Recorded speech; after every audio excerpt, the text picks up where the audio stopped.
थे। अपने मन से दो बातें बोली। एक तो अभी यहाँ मेरे इंटरव्यू में भी आप बोल रहे हैं कि शेर थे, उनको घेर करके हत्या कर दी, ये बात आप बोले। दूसरा चीज की शहीद की उपाधि आप दे रहे हैं। इसलिए कि वो वीर पुरुष थे, वो जहां कदम रखते थे फिर पीछा नहीं हटाते थे। ये भारतीय जनता पार्टी के कार्यकर्ता, बीजेपी के उनके लड़के पे भरोसा है?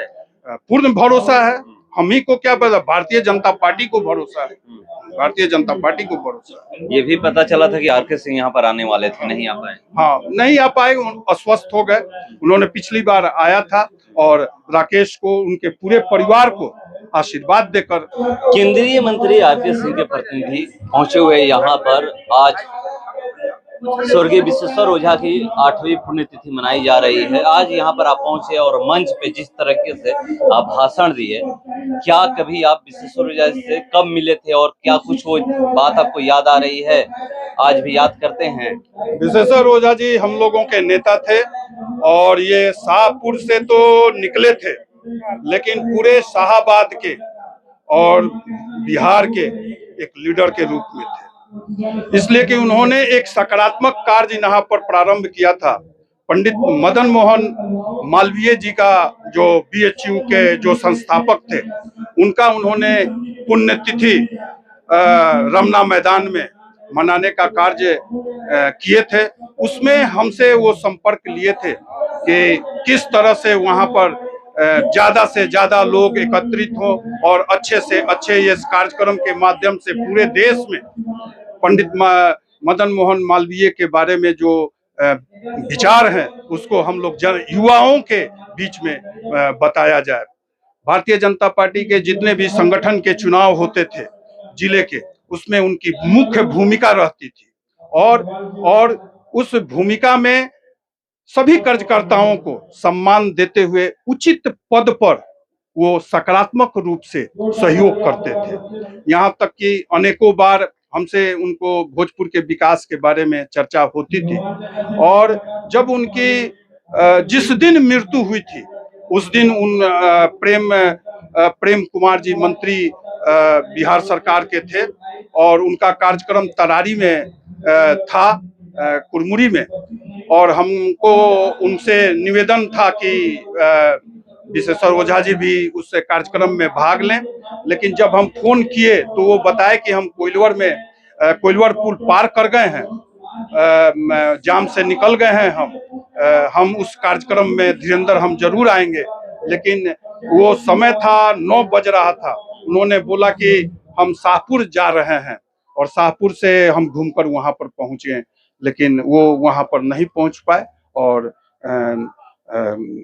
जो गलत लोग थे शेर को किसी तरह से घेर कर उनका हत्या कर दिए और वो तो शहीद हो गए, लेकिन उनके विचार, उनके कार्य जो भोजपुर में और भारतीय जनता पार्टी के युवाओं के बीच में जो उनका संवाद होता था, वो संवाद बहुत ताकत के रूप में होता था, चरित्र के रूप में होता था और उन्होंने इस क्षेत्र में 2 बार भारतीय जनता पार्टी को प्रतिनिधित्व के रूप में कमल को खिलाया।